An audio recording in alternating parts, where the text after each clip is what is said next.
Hello, all of you beautiful people around the world. My name is Ryan, aka Blackbeard TCG. I hope you guys are all having an amazing day, and if not, hopefully I can make it a little bit better. Now, look, I know it's been a little bit since your boy uploaded on the channel. It's been about a week and a half, 2 weeks, and guys, trust me, I have reasons for that.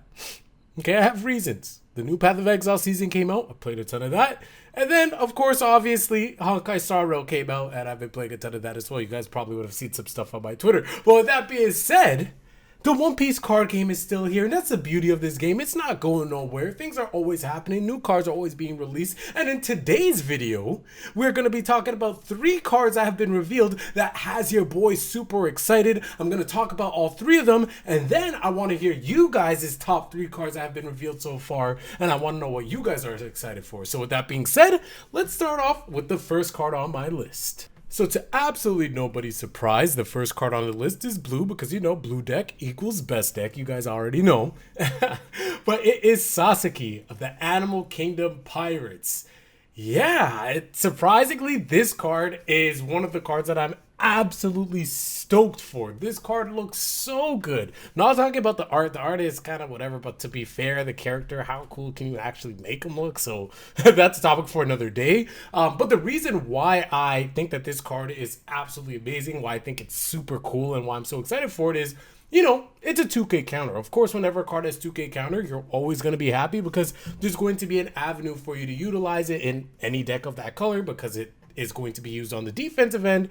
But then also, its on-play ability is not too shabby in itself. So on play, it's basically reload from Yu-Gi-Oh! You return all the cards in your hand to your deck, shuffle, and then draw cards equal to the number of cards returned to the deck. Now, it's not that bad because obviously, in terms of power levels, you know, you could just attach a Dawn to it and it could start attacking, which is really nice. You don't have to invest too much into it after you use it on board.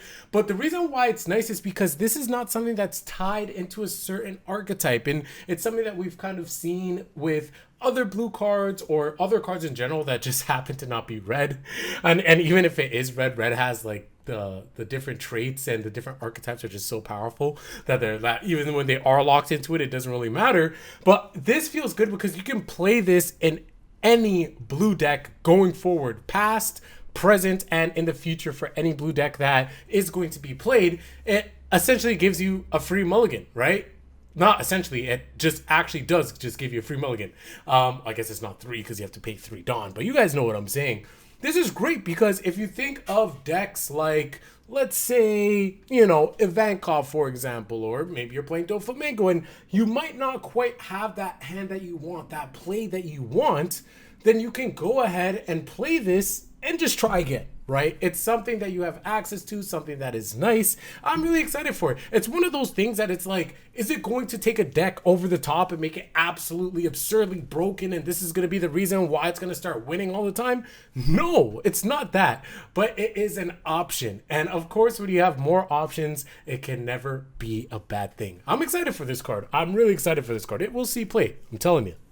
Okay, so up next, fellas, we gotta talk about Cavendish. And I'm not talking about those delicious Cavendish French fries from Costco. I'm talking about Cavendish of the Beautiful Pirates. Now, 5 cost, 6,000 power. We'll talk about this effect in a second. But one thing that I'm really liking, first and foremost, is the art. I really like the art style. But I also really like how black is taking a little bit of a different turn in this set. So let's go ahead and talk about its effect. So with 1 Dawn attached, this character can attack active characters. We've been seeing this a little bit more recently, and this is something that's really nice because it will allow you to deal with troublesome cards that are in red, right? You know, sometimes they play cards, they just have them sitting there, or maybe you're going up against Law and, you know, they want to start setting up their board, and Law players won't really swing with their characters until they have everything established and then they could start Room Chambli's technology, because if not, then obviously you'll just attack them and then they will never be able to get to those 5 characters. But with Cavendish, you could just start swinging into them, which is really, really nice. But then also when attacking, you can rest your leader and KO one of your opponent's characters that cost 1 or less. Now, this is also nice, obviously, because we know Law is always going to be an extremely powerful deck. It always will be. But then also, if you think about Zoro, right? Zoro is a deck that plays a ton of 1-cost characters, or even 2-cost characters, because we've seen other cards being printed that target 2 costs or less, 1 cost or less. So for example, in Zoro, right, you have Magra, you have Makino, you have Nami, right? That's always been played from the beginning. You have Buggy, right? In OP-03. You have Izo in OP-03, right? So you have all these one-cost characters that do hit the board, that do have effects that will be on the board and will be viable attackers because of Zoro's effect, and just easily adding Donna onto them makes them viable attackers very, very easily. You know, being able to have this and just be able to pop 2 for 1 is pretty good. It's not too bad at all. So for me, I'm all for it. It's something that I'm super keen on. It's something that I think is much needed effect in the game. I'm glad we're seeing it on a lot more characters, and it being on Cavendish and the art being really nice is great. And it's, I believe it's a rare, so you know, has a little bit of foiling, so that's nice. What are your guys' thoughts on Cavendish? This is a card that I'm excited for. I think its stat line is pretty good. Obviously, it doesn't have counter, which I guess makes sense in order to balance its effect because it is pretty strong. But I think that this card could definitely see play in black. And oh, last thing that excites me about it as well is I'm happy that it's not discarding cards from your hand. Because in black, it's all about discard this, discard that in order to get a powerful effect. This is just trashing cards from the top of your deck. I'm fine with that. Like, please, I'm tired of black having to discard cards out of their hand. I know the effects are powerful, but I think that this is good enough. Discard off the top of the deck. Beautiful card, beautiful effect. I love it. Okay, so we had a blue card on the list, we had a black card on the list, and now I want to talk about a green card, Sugar. Sugar, first and foremost, I love the card art. The card art is absolutely amazing, but I love the effect more. Guys, this card seems absolutely nuts. Let me know if I'm overreacted or not, but this card probably has me the most excited for OP-04. So let's go ahead and break it down. So on your opponent's turn, once per turn, when your opponent plays a character card, if your leader has the Don Quixote Pirates, you can rest up to one of your opponent's characters and then rest this card. So you literally can just rest one of your opponent's characters. If they play something, you could just rest it right away. Obviously, now we see cards that obviously have rush, but now there's going to be cards that can attack on the turn that they're summoned because of other external effects, right? So being able to have Sugar rest something, or if they already have something on the board, obviously after they refresh, they restand everything. Now it's just rested right off the bat.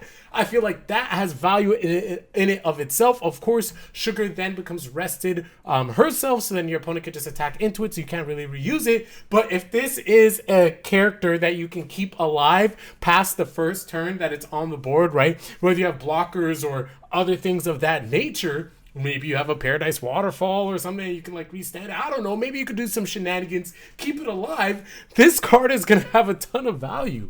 But then on top of that, on play, when you actually play it, then you can rest up to one of your opponent's characters with a cost of 4 or less. Like, you know, I always really liked green because green had that control aspect, right? Which is very much needed in every single card game. And I feel like we can really get it now with these new Don Quixote Pirates cards. I'm super excited for it. I'm stumbling over my words because of how excited I am of it. But you know what? I do this all in one take, you feel me? I'm super excited for her. Of course, we already seen the other Don Quixote do Flamenco, the 10 cost one.